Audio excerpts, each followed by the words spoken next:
coming out. But I'm wondering what we're actually going to see here. So, general composition actually coming from Sonder, we're actually going to be seeing Caden subbing in for them, it looks like.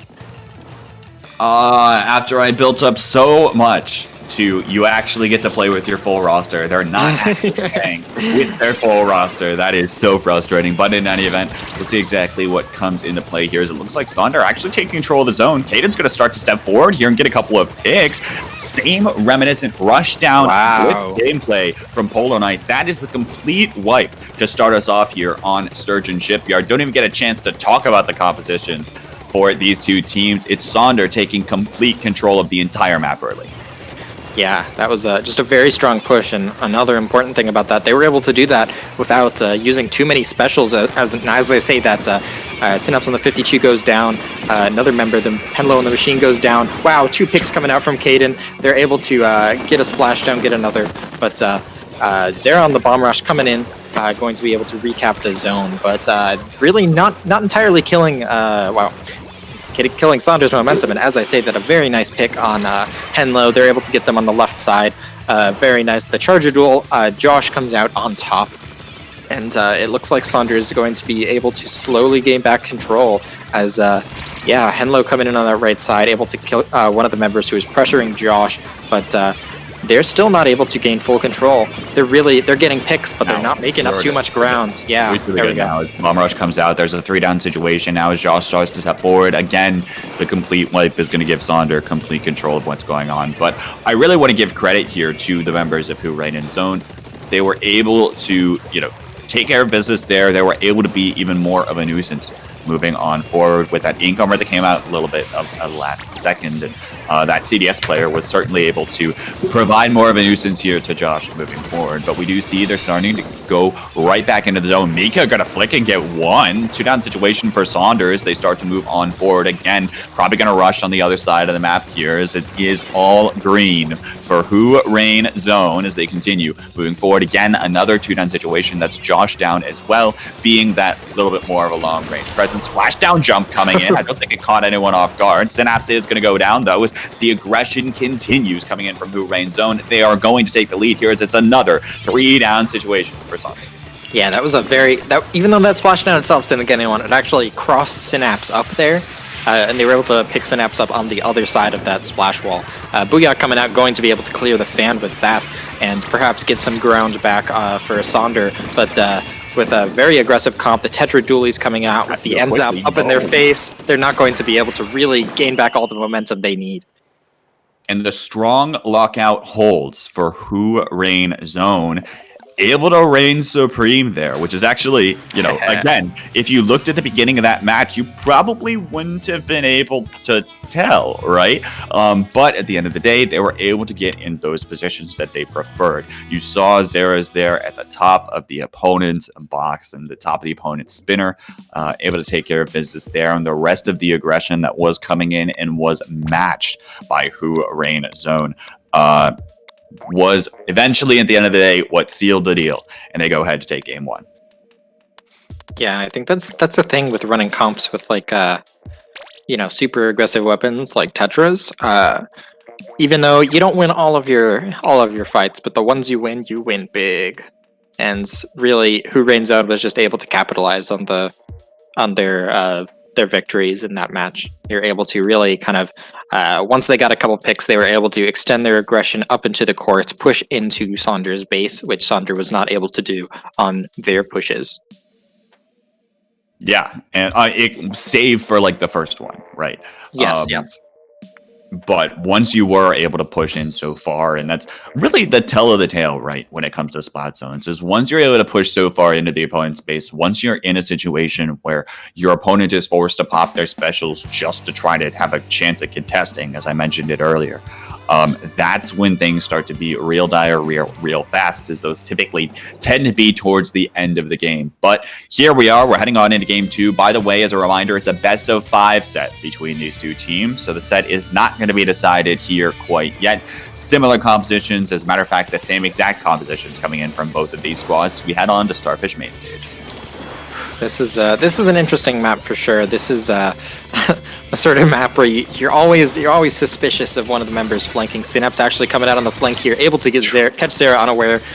They're able to push the CDS over into that right side, 3 down very quickly on the side of Whorainzone. This is looking very similar to last game. They're actually going to be able to get a jumper here, the Tetras, and that's going to net them an extra 10-15 points on the board probably. This is looking very similar to last game. Let's hope Sonder can really hold their ground here, as already the Charger on the side of Whorainzone trying to play aggressively. Synapse is going to try to shark a little bit to respawn. The Booyah Bomb is at the ready, and again, that was 3 specials at the ready for Sonder to try to make sure that they're contesting this well. It's a 2-down situation already for Whorainzone. They're probably not going to be able to push right here. They really didn't want to give up any more kills. Zeras is the last one up now, and the most forward one up for Whorainzone. Going to have to stall things out here, but by the way, okay, gets 1 jumper. That's a start. Down to 25 points right now is Sonder. We have to start to see Whorainzone step forward. They have to start throwing their specials, but they just don't have it right now. The Tetras go down yet again. That was the Ink Armor coming out for Whorainzone, but Josh gets another pick. Very likely going to seal the deal here, as now that CDSs are on the other side of the zone. It's 1-1, and that game was all coming in favor of Sonder. That was some very nice aggression. They were able to really capitalize on that first push. Unlike they were last game, they were able to get those picks. They actually caught Zera there, like pretty close to Suction Bomb Rush, just sitting in the snipe. And I think really that first push didn't really end for Whorainzone. It felt like they kept trying to, win the fight rather than, retreating, regrouping, and trying to start it over. It felt like they just didn't really have time to get their stuff together. Sonder really good on putting out some very strong aggression there. They really didn't have their time to get things together, whereas in Sturgeon Shipyard, they barely had time to get their things together. And I think in a large part of that can probably be contributed to the map, maybe. How Sonder played that map, I think, was very key. You'll notice that they weren't forced to push all the way down. They were able to just take care of a couple of positions in the opponent's trench and take care of business there, whether that be a couple members sharking around, then able to pop out, getting a couple of kills when necessary. And so we're definitely going to be in for a good set as we move on to game 3. These players insta-locked after that map came up on my screen. It's Splat Zones Gobi Arena. Actually, Synapse going over to the Splash. I believe that's vanilla. Yeah. It's a little bit blurry right now. A little blurry for me as well. But yeah.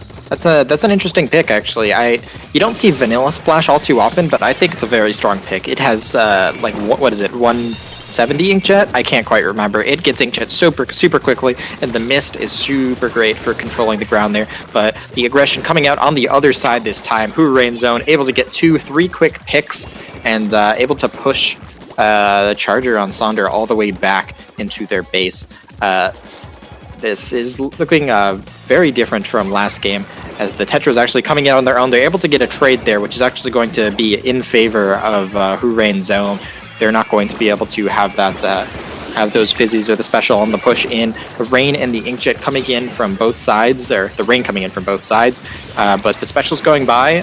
One going down on the side of Whorainzone, but two down on the side of Sonder. Actually, looks like Henloenzone able to do some good work, but Talks on the Tetras, very nice. Able to get 2 quick picks, a very nice splashdown snipe, and if the Tetras is able to get into this base, this could be dangerous, but they're able to make quick work of them as they push back onto the plat.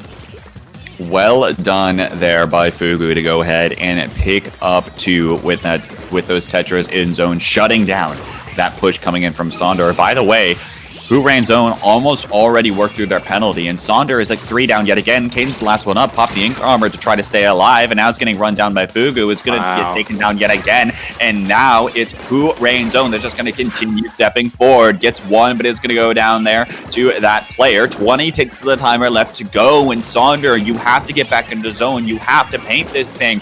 Inkstorm comes out from Josh, but it's probably barely going to be able to cover. 5 ticks of the timer left to go. That looks like it's going to be the captain. So it's a 2-9 situation. That is indeed the case. Josh looking for more picks, but not able to find them in that right there. But Whorainzone actually holding on to this for right now. No one from Sonder has been able to aggressively step forward thanks to the pressure that this other side has been putting in zone. Bomb takes out Josh now. It's another 2-down situation actually for Whorainzone this time. You see Kataman starting to step forward, but it's going to get taken out by that Inkjet. So much action happening right now, but all of this time neutral in favor of Whorainzone. They're still holding on to their ground in the middle of the map. Yeah, Sonder's really just had such a hard time getting out of their base. This double dually pressure coming out from Whorainzone. If one dualie's not getting into your base from the right, the other one's coming in through mid, and really they're just they're jumping back to each other. They're kind of playing leapfrog here.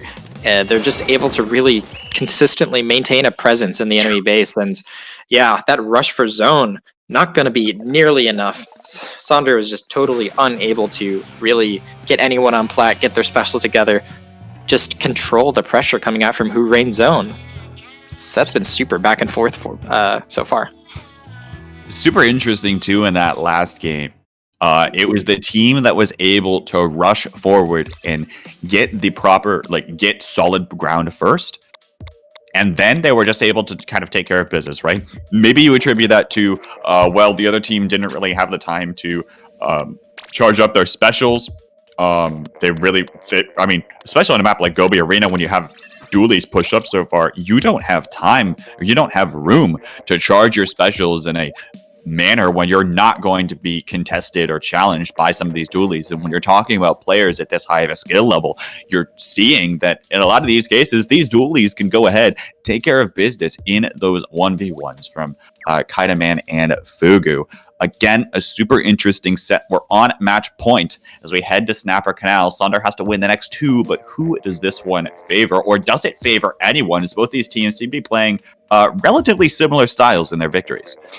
I'm wondering how this map really is for Tetras, because it's not very open in that there's like different height levels and there's like stairs, right? So you can't roll from the mid zone into the street. So it might be a little bit hard for that Tetra pressure to really push the angles quite as well as it was able to in the previous game on Gobi. But nevertheless, I still expect a very strong performance from Whorainzone after what we've seen so far. The CES undoubtedly going to be coming out again on this map.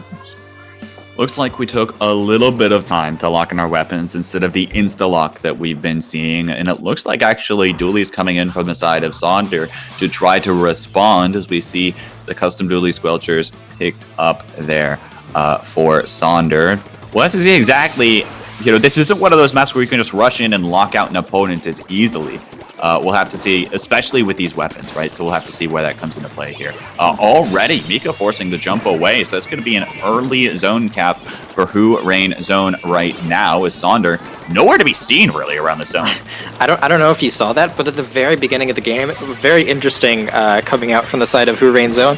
3 of them went to the left, and I believe that was the 52 and the dualies, I think, on the left side. They were just totally unable to get up that wall. 3 members of Whorainzone were coming to meet them over on the other side, and Sonder able to gain a couple points, but really with a full team up on the side of Whorainzone, they're able to recap and potentially begin a lockout. Tetra's down, but that happens like 12 times a game, even if they get like 20 picks. It's no big deal. Tetras will be back soon enough. And the rain's going to come out. Kaidaman and probably Fugu are going to be trying to rush into the enemy base, get 1 pick, unable to get the second. But it looks like Fugu not able to get the pick. Nice pick from Kaden, but that's a wipe. Yeah, it's still a wipe. That's a wipe. Yeah. So Sonder back at square one. Splash Wall does not connect with the other side of the map, but at the end of the day, Sonder has to move forward here. They have 29 ticks of the timer left to go. Their turnip run quickly coming to a close if they don't act soon. We are going to see the CDS start to push forward, but now it's a 2-for-2 right now in the middle of the map. Kaidaman going to go down all the same, as it looks like it's only Kaden right now near this zone for Sonder, not going to be able to cap that. And actually, as I say that, a little bit more paint support coming from the side of Sonder's base. They are going to go ahead, take control of the zone, and we can breathe again in this game. Yeah, it kind of felt like they were reaching for that zone there. They were actually just barely able to get it in time. Looks like they're finally gaining a little bit of ground here. Two members down on both sides, but you got a lot of paint still left on the side of Sonder. Actually, both members going to get backed up by that CDS. The CDS and Charger combo is going to be pushing two of them back in their street. Caden is not going to make it out of this alive. And 3 down once again on the side of Sonder. I'm wondering if they're looking to try and shake up their pushes a bit. It feels like they've been trying to kind of force street a little bit. They're able to get back the zone here as two members go down on the side of Whorainzone, but with that Charger still up on the side of Whorainzone, they're not going to be able to make much of a push here. But now, Sonder, can you keep up the aggression that your opponents have been so far? Apparently not. It's a 2-down situation. Josh is one of those members. Tox is going to go ahead and go down, but it's going to be only taken down just the same. Very kill-centric back and forth here in the middle of the map as Caden finds one as well. 2 down for Whorainzone, so that's going to be the cap going back on over to Sonder, applying that penalty yet again. But yet again, they have a long road ahead of them to come back into this game here. Only just now working through to get to the end of their penalty and finally able to get some more points on the board, but they're going to have to hold on for a long time, and you're not going to be able to do that when you have 3 members over here. You're not paying attention to the zone. That's the free cap over to Whorainzone. Now trying to turn their attention back over there. The blue bomb gets popped, and now they have to retake. Team cover does come out, and now it's a 2-down situation for Whorainzone. Hopefully they'll be able to hold on to the zone momentarily, but Sonder, where are you looking right now?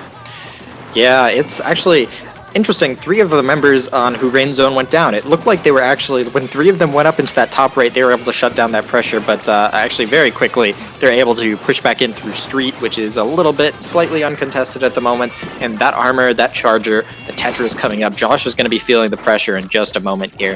Tetra's actually going down. Very nice snipe coming out from Josh. 2 members down on Sonder. They get a second pick. 2 members down on the side of Whorainzone. The jump's not going to be picked off immediately. Fugu does go down, and Sonder's going to be able to retake here, but they really need to take advantage of this here. Unless they use this armor to get that Charger, they're going to have a hard time. That bomb is not going to spell good news for them. High Demand trying to put in some more work here on the custom bully squelcher. Sonder 2 down right now. Make it the delayed 3 down. Cap going back over to Whorainzone. 26 seconds left on the game clock for Sonder to try to come back in and hold one more time. The jump is going to come on out here, and you'll notice that Whorainzone taking a very conservative approach. They're waiting for Sonder to approach them. They're holding on to these angles that are all around the zone right now, but it should be very easy for Sonder to come back in, especially given the long-range presence of Josh. But actually, 2 comes in for Kaida Man, looking for another, but does go down. 3-down situation. That is going to be the game that just happened in a blink of an eye there at the end, and Sonder falling right now to Whorainzone. Wow. Just some very strong gameplay, some very strong dualies gameplay coming out from Whorainzone. We saw those specials popped a little bit preemptively there because they saw the timer was ticking down. Sonder needed to make a move, and they were just not able to do it in time. It felt like they were just unable to, when they capped the zone, they were like thinking of pushing into the street, but Zera on that Charger was able to keep them back.